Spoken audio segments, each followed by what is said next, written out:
Eurochamber Mongolia, the leading business association representing European companies in Mongolia, organized the Trade and Investment Climate Statement presentation event on June 6th. The event aimed to highlight the trade and investment opportunities in Mongolia and highlight the challenges faced by businesses operating in the country. Details are from correspondent Anar. The event began with opening remarks by Ms. Clarkia Genbrugge, the president of Eurochamber Mongolia. She emphasized the Chamber's commitment to facilitating business between Europe and Mongolia and expressed her optimism about the Chamber's growth since its foundation in 2019. Her Excellency Excelling Case, the ambassador from the European Union to Mongolia, also delivered her opening remarks.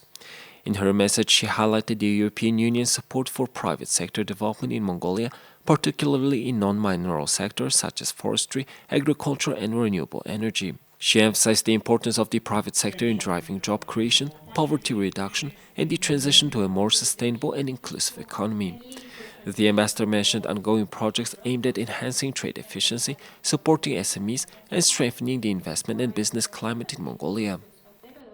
Economically, I would say Mongolia is clearly on the path of recovery after the pandemic and its impact. Also, the reopening of border with China was certainly facilitating things.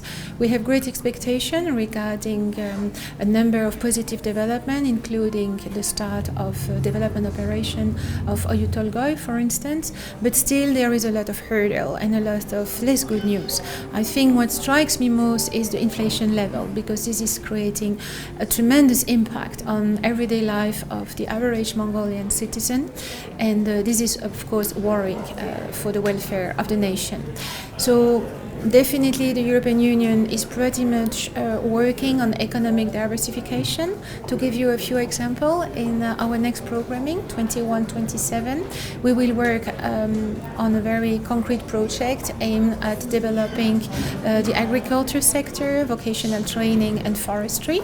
This goes also in line with the presidential priority on food safety. I think this is a very important aspect of our work together with Mongolian authorities.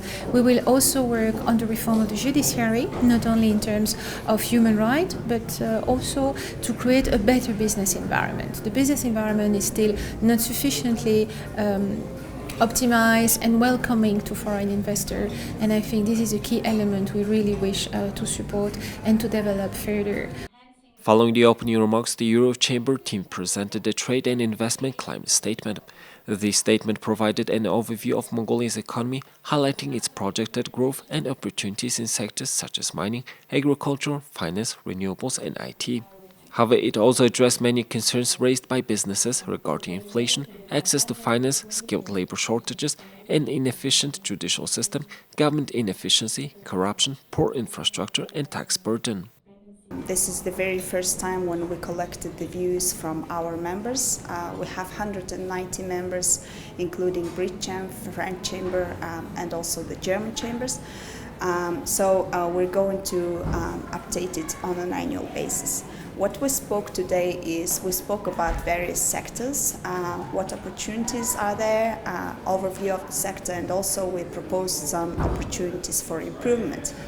For example, there are a lot of room for improvement in the areas like our judicial system, because currently, according to the Ministry of Economy and Development Statistics, court cases may take up to 13.5 years, which is a very long period, and in average it would take 6.2 years.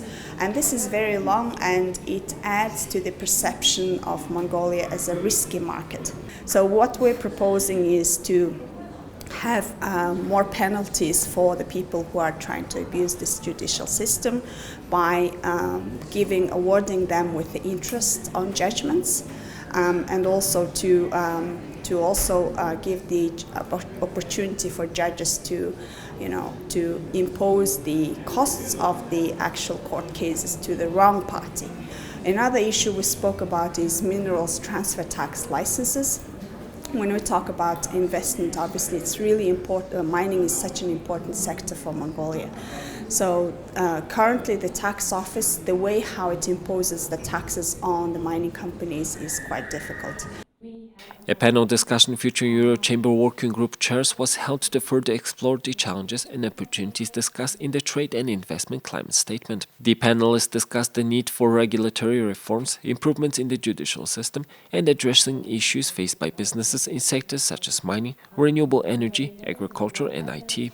The ambassador of the European Union to Mongolia, Her Excellency Excelling Case, expressed her appreciation for the Trade and Investment Climate Statement and highlighted its importance in facilitating policy dialogue and supporting the interests of European and Mongolian businesses. The event concluded with a commitment from the Eurochamber and its members to collaborate with the European Union and Mongolian authorities to support businesses in accessing both the Mongolian and European markets, strengthening trade relations, and contribute to the economic growth and development of Mongolia.